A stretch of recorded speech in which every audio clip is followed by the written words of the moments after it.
ಜೈ ಶ್ರೀಕೃಷ್ಣ. ಅಷ್ಟಾಂಗ ಯೋಗ ರಸಪ್ರಶ್ನೆ ರಥೋತ್ಸವ ಕಾರ್ಯಕ್ರಮಕ್ಕೆ ತಮಗೆ ಸ್ವಾಗತ. ತಮ್ಮ ಹೆಸರನ್ನು ಜೋರಾಗಿ ಹೇಳಿ. ನನ್ನ ಹೆಸರು ಜಯಸಿಂಹ. ಜಯಸಿಂಹ ಅಂತ. ಎಲ್ಲಿ ಇರೋದು ತಾವು? ನಾನಿರೋದು ವಿದ್ಯಾರಣ್ಯಪುರಂ ಹತ್ತಿರ ಚಾಮರಾಜಪುರದಲ್ಲಿ ಇರ್ತೀರಾ? ಓಕೆ.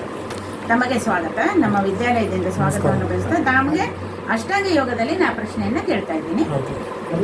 ಮೊದಲನೇ ಪ್ರಶ್ನೆ, ಸಕಲ ವೇದಗಳು ಪ್ರಮಾಣವಾಗಿರುತ್ತವೆ ಎಂದು ಜಗತ್ತಿಗೆ ಸಾರಿ ಹೇಳಿದವರು ಯಾರು? ಸಕಲ ವೇದಗಳು ಪ್ರಮಾಣವಾಗಿರುತ್ತವೆ ಎಂದು ಜಗತ್ತಿಗೆ ಸಾರಿ ಹೇಳಿದವರು ಯಾರು? ಸಕಲ ವೇದಗಳು ಪ್ರಮಾಣವಾಗಿರುತ್ತವೆ ಅಂತ ಸಾರಿ ಹೇಳಿದವರು ನಮ್ಮ ಗುರುಗಳಾದ ಶ್ರೀಮನ್ ಪದ್ಮಾಚಾರ್ಯರು, ಪೂರ್ಣಪ್ರಜ್ಞರು. ಜಗತ್ತಿಗೆ ಸಾರಿದರು. ಅವರು. ಸರಿಯಾದ ಉತ್ತರ. ಮಧ್ವಾಂತರ್ಗತ ವೇದ ವ್ಯಾಸ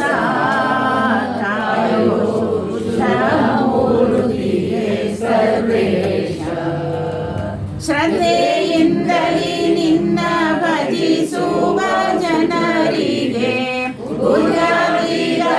ಕೊಟ್ಟು ಧರಿಸೋ ದೇವರ ದೇವ.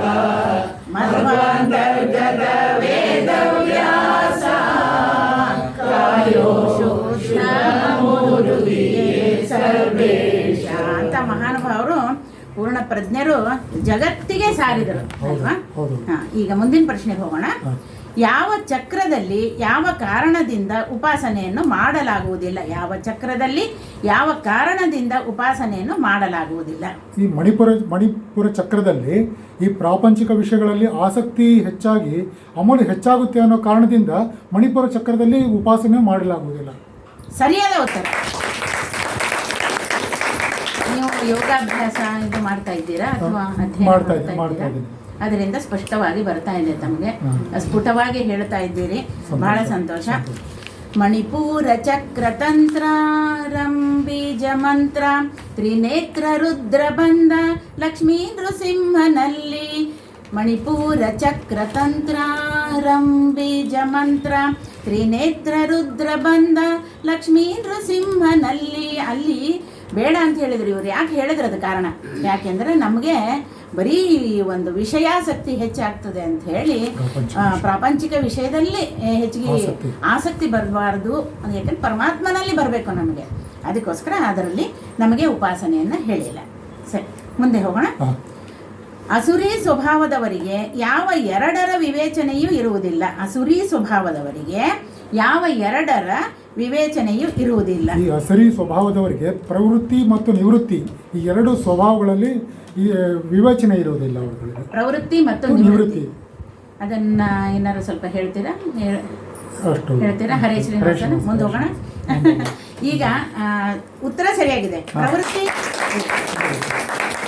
ಅಂದ್ರೆ ಪರಮಾತ್ಮನ ಬಗ್ಗೆ ಚಿಂತನೆ ಮಾಡ್ತಕ್ಕಂಥದ್ದು ಒಂದು ಕಡೆ, ಲೌಕಿಕ ಚಿಂತನೆ ಮಾಡ್ತಕ್ಕಂಥ ಇನ್ನೊಂದು ಕಡೆ. ಎರಡರಲ್ಲಿ ಅವರು ಕೋಪಿಷ್ಠರಾಗಿಬಿಟ್ಟಿರ್ತಾರೆ. ಯಾವುದನ್ನು ಅವರು ಒಂದು ರೀತಿ ಸರಿಯಾಗಿ ಅದನ್ನ ಅನಾಲಿಸಿಸ್ ಮಾಡಲ್ಲ. ಓಕೆ, ಹರೇ ಶ್ರೀನಿವಾಸ. ಇನ್ನು ಈಗ ನಾವು ಈ ಅಷ್ಟಾಂಗ ಯೋಗ ರಸಪ್ರಶ್ನೆ ರಥೋತ್ಸವ ಅಂತ ಹೇಳಿದ್ವಿ. ಅದು ಹೇಗೆ ಅನಿಸ್ತಾ ಇದೆ ನಿಮಗದು? ಯಾಕೆ ಅಂತ ಏನು ಅನಿಸ್ತಾ ಇದೆ? ನಿಮ್ಮ ಒಂದು ಅನಿಸಿಕೆ ಹೇಳ್ರಿ. ತುಂಬ ಚೆನ್ನಾಗೇ ಇದೆ ಇದು. ಇದರಿಂದ ಪ್ರಾಪಂಚಿಕ ವಿಷಯಗಳು ಮತ್ತು ಇದಲ್ದಾಗಿ ಭಗವಂತನ ಬಗ್ಗೆ ಆಧ್ಯಾತ್ಮಿಕವಾಗಿ ಕೂಡ ನಮಗೆ ಇದ್ರ ಬಗ್ಗೆ ನಮಗೆ ಜ್ಞಾನ ಸಿಗುತ್ತೆ. ಮತ್ತು ಜೊತೆಗೆ ಅದು ನಮ್ಮ ದೈನಂದಿನ ಜೀವನದಲ್ಲಿ ಯಾವ ರೀತಿ ಅದನ್ನು ಅಳವಡಿಸ್ಕೊಳ್ಬೇಕು ಅಂತ ಕೂಡ ನಮಗೆ ಅದರಿಂದ ಜ್ಞಾನ ಗೊತ್ತಾಗುತ್ತೆ. ಸ್ವಲ್ಪ ಪ್ರಯೋಜನ ಇದೆ. ನನ್ನ ಕೊನೆ ಪ್ರಶ್ನೆಗೆ ಬರಲ್ಲ? ಖಂಡಿತ. ಊರ್ಧ್ವಮುಖ ಪಶ್ಚಿಮೋತ್ತಾಸನ ವಿವರಿಸಿ. ಈ ಊರ್ಧ್ವಮುಖ ಪಶ್ಚಿಮೋತ್ತಾಸನ ಅಂತೇಳಿ ಹೇಳಿದರೆ, ಮೊದಲು ಅದರಲ್ಲಿ ನಾವು ಸಮಸ್ಥಿತಿಯಲ್ಲಿ ಕೂತ್ಕೊಳ್ಬೇಕು. ಆಮೇಲಿಂದ ನಮ್ಮ ಕೈಕಾಲುಗಳು ಎರಡನ್ನು ಕೂಡ ನೀಡಬೇಕು, ಚಾಚಬೇಕು.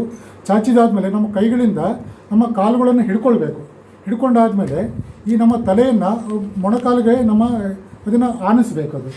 ಆನಿಸಿ ಅದನ್ನು ಈ ಥರ ಕೂತ್ಕೊಂಡು ಆ ಆಸನನ ಕನಿಷ್ಠ ಸಮಯದವರೆಗೆ ಅದನ್ನು ಆ ಆಸನ ಪ್ರಯೋಗ ಮಾಡಬೇಕು. ಇದರಿಂದ ನಮಗೆ ಬೆನ್ನು ನೋವು ನಿವಾರಣೆ ಆಗುತ್ತೆ. ಅದರಿಂದ ತುಂಬ ಲಾಭ ಸಿಗುತ್ತೆ. ಅದು ಸರಿಯಾದ ಉತ್ತರ.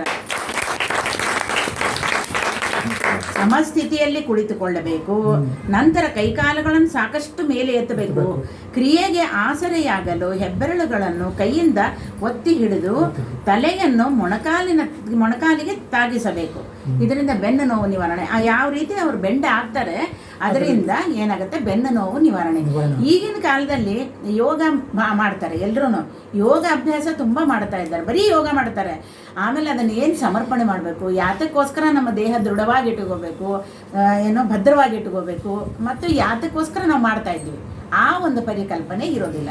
ಇಲ್ಲಿ ದಾಸರು ಏನು ಹೇಳ್ತಾರೆ, ಇದೆಲ್ಲ ಮಾಡೋದು ನಾವು ಏನಾದ್ರು ಪರಮಾತ್ಮನಲ್ಲಿ ಏಕಾಗ್ರತೆಯನ್ನು ಪಡೀಲಿಕ್ಕೆ ಮಾಡಬೇಕು ಅಂತ ಹೇಳೋದರಿಂದ ಒಂದು ದೊಡ್ಡ ಸಂದೇಶವನ್ನು ಕೊಟ್ಟಿದ್ದಾರಲ್ವ ದಾಸರುಗಳು.